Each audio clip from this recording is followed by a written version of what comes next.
I am Pharaoh, ruler of Egypt. My word is law. Bow before my divine power. I am Moses, called to lead. Trust in the journey ahead. We're finally free, or are we? The Israelites had finally escaped Egypt after 400 long years of slavery. No more chains, no more hard labor, no more being treated like they didn't matter. God had sent 10 mighty plagues, and at last Pharaoh let them go. The Israelites marched through the desert in a long, excited line. Freedom felt so good. But then something terrible happened. Someone looked back and screamed, "Dust clouds!" The ground began to shake. Thundering hooves, rumbling chariots, hundreds of them. Pharaoh had changed his mind. He gathered his entire army, horses, chariots, and soldiers, and was racing toward them at full speed. And in front of the Israelites, the Red Sea, deep, wide, impossible to cross. They were completely trapped. Behind them, an angry army. In front of them, a massive sea. The people began to panic.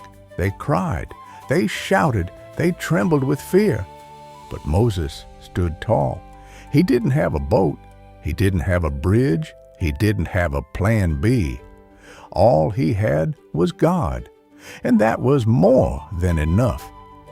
He turned to the frightened crowd and said, "Do not be afraid. Stand firm, and you will see the deliverance the Lord will bring you today.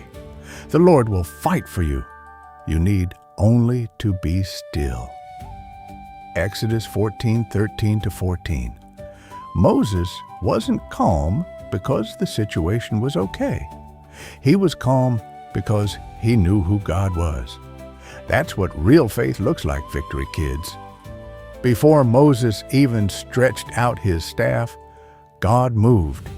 The pillar of cloud that had been leading Israel from the front quietly lifted and moved behind them.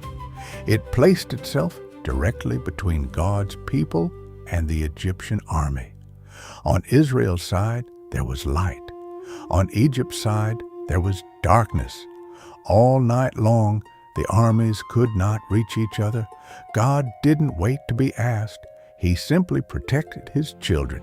That's how much he loves you, Victory Kids. Then God spoke to Moses. "Raise your staff. Stretch out your hand over the sea." Moses could have said, "But God, that's a whole sea." "But God, I've never done this before." "But God, what if it doesn't work?" Instead, Moses obeyed.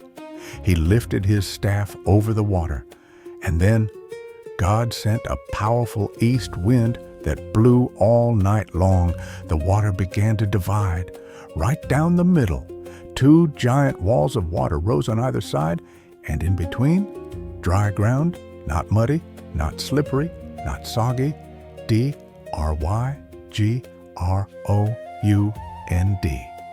God didn't just make a way. He made the way comfortable. The Israelites, men, women, children, grandparents, and even animals, walked right through the middle of the sea on solid ground. Victory Kids, that is your God.